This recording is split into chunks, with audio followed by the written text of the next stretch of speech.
అవన్నీ తల్లి చూసుకుంటుంది మనకి ఎందుకు. జగజ్జనని విశ్వమాత విశ్వజనని ఎవరిని ఎలా ఉంచాలో ఆవిడ ఆ తల్లి చూసుకుంటుంది. మన పని ఏంటి, మన పని చేసుకుంటాం. ఎందుకంటే మనం ఎవరికి ఏం చేయక్కర్లేదు, మనం చూస్తూ ఉంటే చాలు. నన్ను చాలాసార్లు తిడతా ఉంటే ఏం చేస్తాను తెలుసా, నన్ను అనుకుంటవచ్చు కదా, మీరు అందరూ అనుకుంటారు కదా ప్రశ్న, ఎలా భరిస్తాను నేనని. నేను ఫస్ట్ నన్ను తిట్టే వీడియోలు నేను చూడను. వాళ్ళు అనుకోవచ్చు చాలా మంది. నాకు మళ్ళీ చెప్తున్నారు, నిన్ను ఎలా తిట్టారంటే అమ్మ చెప్పలేదు విషయం అంటే నేను చెప్తే నేను వేరే ఆలోచన. నేనేంటంటే బై డిఫాల్ట్ సెట్టింగ్ నేను చూడను, నేను విన్ను. నేనేం నమ్ముతానంటే తల్లి నా గుండెల్లో నువ్వు ఏది మంచి అదే చేయి, నువ్వు నన్ను ఏది వినాలో అదే విను, నువ్వు దేనికి స్పందించాలో దానికే స్పందింపచేయి. ఇంకా నన్ను ఎన్ని రకాలుగా నేను చూడను కూడా చూడను నా గురించి. సో అందుకే నన్ను ఎవరిని తిట్టినాగా నాకు అర్థం కాదు. అట్లాగా ఎవరిని తిట్టినట్టు ఉండదు.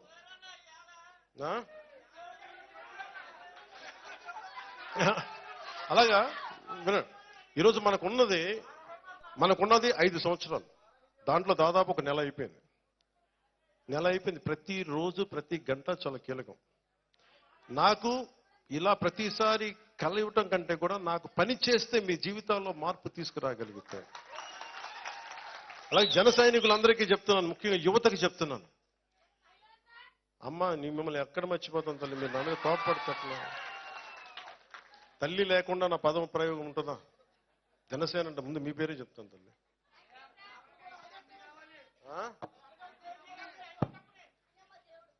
రాగానే మొత్తం ఏమంటా తల్లి, అల్లావుద్దీన్ అద్భుత దీపం తీసేయడానికి ఐటీ కంపెనీ ఇదిగో తీసుకో, ఇంకేం కావాలి చెప్పి ఇచ్చేస్తా. అల్లావుద్దీన్ అద్భుత దీపాలు ఉంటాయి కదా, అన్న మాకు ఈ సమస్య ఉంది తీర్చేద్దాం, ఇట్లా అంటున్న భూతం వస్తే తీర్చేయండి. అలా జరగదు, నలగాలి. అందుకే 5 సంవత్సరాలు ఇచ్చింది రాజ్యాంగం మనకి. ఈ 5 సంవత్సరాలు మీరు కనీసం సంవత్సరం చూడాలి. కనీసం దోచేశారు వీళ్ళు, అందరూ అడ్డగోలు చేశారు. ఇవన్నీ నిలబెట్టుకోవడానికి, అర్థం చేసుకోవడానికి, పరిస్థితి తీసుకోవడానికి, వీటన్నిటి కష్టాల మధ్యలో మొట్టమొదటి ప్రామిస్ ఉద్యోగాలు ఇచ్చాం. వాళ్ళు అంటున్నారు ఈ ఉద్యోగాలు ఇంకా ఎక్కువ ఇవ్వాలి డిఎస్సి అంటే. మీరు అది కూడా ఏడవలేదు కదా మీరు. కరెక్టే, చాలా ఉన్నాయి, లక్షలు ఉన్నాయి ఉద్యోగాలు. నేను చెప్తాను కదా, ఇప్పుడు డిప్లొమా మన ఫారెస్ట్ డిపార్ట్మెంట్లో 420 పోస్టులు ఖాళీగా ఉన్నాయి. డబ్బులు లేవు, ఖజానాలో డబ్బులు ఇవ్వడానికి. ఎక్కడి నుంచి డబ్బులు ఇస్తాం? ఎర్రచందనం పట్టుకెళ్ళిపోయి అమ్మేసుకున్నారు. నేపాల్లో 8,000 మెట్రిక్ టన్నులో ఉంది నేపాల్లో. నిన్న ఒక పత్రిక పనిగట్టుకొని మాజీ మంత్రివర్యులైనటువంటి రామచంద్రారెడ్డి గారి మీద ఒక పెద్ద అబద్ధపు కథనం అల్లింది. ఆ కథనాన్ని నిజంగా చూపించటం కోసమని పతాక శీర్షికలలో వేయటమే కాకుండా దాన్ని తెలుగుదేశం పార్టీ ప్రభుత్వానికి పూర్తిగా ఏదో గొప్ప విషయాలన్నింటినీ కూడా అందజేస్తున్నట్టుగా రాసి పనిగట్టుకొని గత కొద్ది కాలంగా ఆయన మీద ఆ పత్రిక విషప్రచారం చేస్తూనే ఉన్నది. రామచంద్రారెడ్డి గారు ఏ రకంగానూ కూడా అటవీ భూములను ఆక్రమించకుండా లేకపోయినప్పటికీ కూడా ఉద్దేశపూర్వకంగా మేము ఏమి రాసినా చెల్లుతుంది, మేము ఏం చెప్పినా కూడా నడుస్తుంది అన్నటువంటి ఒక గట్టి నమ్మకంతో ఆయన మీద ఉన్నటువంటి కోపము దుగ్ధతోటి వైఎస్ఆర్ కాంగ్రెస్ పార్టీ మీద, జగన్మోహన్ రెడ్డి గారు మా నాయకుడి మీద, మా మీద, అందరి మీద ఈ రకంగా ప్రభుత్వం, ఈనాడున్నటువంటి ప్రభుత్వం చేయాల్సినటువంటి మంచి చేయకుండా ఇలా వైఎస్ఆర్ కాంగ్రెస్ పార్టీ పాలన అంతా కూడా అరాచకమే జరిగింది అని ఇంకా ప్రజల్ని నమ్మించాలా అనేటువంటి ప్రచారంలో భాగంగానే ఈ రకంగా రామచంద్రారెడ్డి గారి మీద ఆ విషం చిమ్మింది. రామచంద్రారెడ్డి బేసిక్గానే ఆయన ఈ రకమైనటువంటి అరాచకాలకి, ఆక్రమణలకు పూర్తి వ్యతిరేకమైనటువంటి వ్యక్తి. వైఎస్ఆర్ కాంగ్రెస్ పార్టీలో ఒక ప్రధానమైనటువంటి భూమికను పోషిస్తున్నటువంటి వ్యక్తి. రామచంద్రారెడ్డి గారిని దెబ్బతీస్తే వైఎస్ఆర్ కాంగ్రెస్ పార్టీని మరింత దెబ్బతీయొచ్చును అనేటువంటి ఆలోచనతోనే ఈ రకమైనటువంటి కుట్రలు కూటమి ప్రభుత్వం చేస్తున్నది.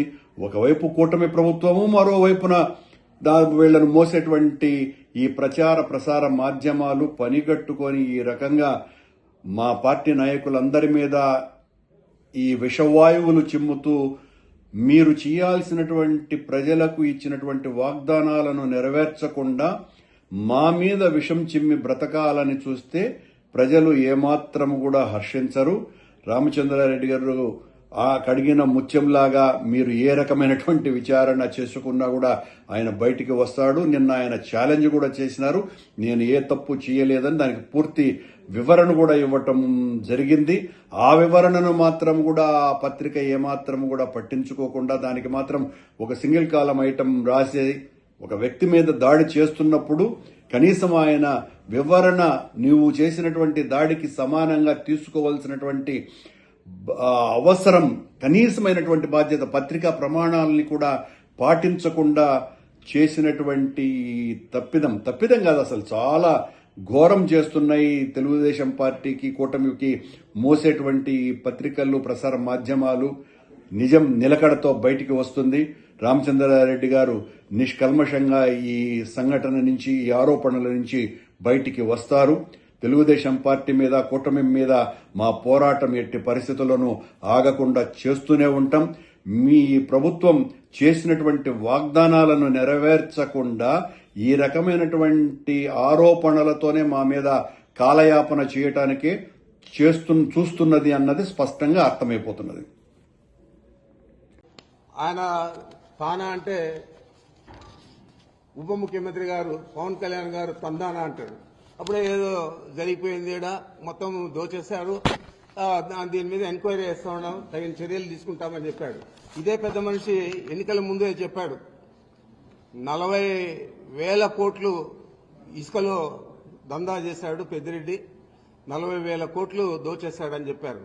మరి ₹1 తినింటే ₹1 దోచేస్తుంటే ఎందుకు కానీ యాక్షన్ తీసుకోలేదని అడుగుతా ఉన్నాను. ఏ విధమైన యాక్షన్ తీసుకోకుండా మా ఫైల్స్ చూస్తే తెలుస్తారు మీకు ఏం రాశాను నేను అని చెప్పి. మరి ఆ విధంగా రాసినాను కాబట్టి ఈరోజు నన్ను ఏది ఎదిరించలేకుండా దాని గురించి మాట్లాడడం లేదు. ఇదే పెద్ద మనిషి ఆ రోజు ఎన్నికల్లోనే నేను రెడ్ శాండిల్ అంతా కూడా ఎక్స్పోర్ట్ చేశాను, ఆయన చేసిందంతా కూడా నేపాల్లో పట్టుబడింది, దాని మీద మేము అధికారంలోకి వస్తానే చర్యలు తీసుకుంటానని చెప్పాడు ఇదే పవన్ కళ్యాణ్ గారు. మరి నువ్వు ఫారెస్ట్ మంత్రి అయ్యావు, ఉప ముఖ్యమంత్రి అయ్యావు, మరి నేపాల్కి పోయి ఎందుకు గాను అక్కడ ఉన్న రెడ్ శాండిల్ తెచ్చి నేను చేస్తుంటే నా మీద ఎందుకు యాక్షన్ తీసుకోలేదని అడుగుతున్నాను. ఏది కూడా లేకుండా ఒక వ్యక్తిత్వ హననాన్ని చేపట్టే విధంగా ఈ ప్రభుత్వంలో ఉన్న పెద్ద మనుషులందరూ కూడా పనిచేస్తా ఉన్నారు. ఈ రాష్ట్ర ప్రజలందరూ కూడా గమనించాలని నేను కోరుతా ఉన్నాను. మీ అందరికీ తెలుసు మదనపల్లిలో ఏదో జరిగిపోయిందని చెప్పి చంద్రబాబు ఆ రోజు ఆయనకంతా కూడా డైవర్షన్ పాలిటిక్స్, ఇక్కడ చిన్నది వాళ్ళకు వ్యతిరేకంగా వస్తే మమ్మల్ని అందరినీ ఇంకా వ్యతిరేకంగా చూపించే పరిస్థితి. ఆ విధంగా ఆ రోజు ఒక డీజీపీ గారిని, సీసీఎల్ఏ కమిషనర్ను, మా సిఐడికి సంబంధించిన అడిషనల్ డీజీపీని ముగ్గురిని కూడా ఆయన హెలికాప్టర్ ఇచ్చి మదనపల్లిలో ప్రపంచమంతా పడిపోయిందని చెప్పి అక్కడికి పంపించి మొత్తం కూడా చేశారు. మరి ఈరోజు 9 నెలలు అవుతా ఉంది. మేమేదైనా తప్పు చేస్తుంటే ఎందుకు కానీ మీరు యాక్షన్ తీసుకోలేదని అడుగుతా ఉన్నాను. ఏది కూడా లేకుండా ఏదో రకంగా రాష్ట్ర ప్రజలందరికీ కూడా మేము దొంగలు, వైఎస్ఆర్ కాంగ్రెస్ పార్టీ అన్యాయాలు చేసింది గత 5 సంవత్సరాల్లో, మేము ఇప్పుడు వచ్చి ఈ రాష్ట్ర ప్రజలను ఉద్ధరిస్తాము అని చెప్పే పరిస్థితి చంద్రబాబు నాయుడు చేపట్టాడు.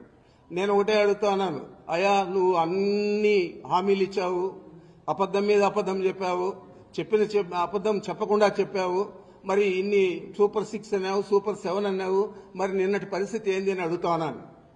చేయలేనని తెలుసు, నువ్వు పెద్ద ఆర్థిక శాస్త్రవేత్త అని చెప్పి అందరికీ కూడా చెప్పుకుంటావు, మరి నీకు ఆ గణాంకాలన్నీ కూడా తెలియకుండా, రాష్ట్ర ఆర్థిక పరిస్థితి తెలియకుండా ఇన్ని హామీలు ఇచ్చావా అని అడుగుతున్నాను.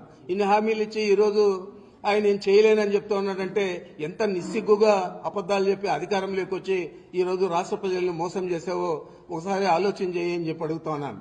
ఇవన్నీ కప్పుపుచ్చుకునేదానికి ఇలాంటి తప్పుడు చర్యలన్నీ కూడా మీ పత్రికల ద్వారా, మీ మీడియా ద్వారా తీసుకొస్తా ఉన్నామంటే తప్పకుండా ఈ రాష్ట్ర ప్రజలు బుద్ధి చెప్తారు. ఈ మీడియాకు, ఈ పచ్చ పత్రికలకు, అదేవిధంగా నీకు అని కూడా చంద్రబాబు నాయుడికి ప్రత్యేకంగా నేను తెలియజేస్తా ఉన్నాను.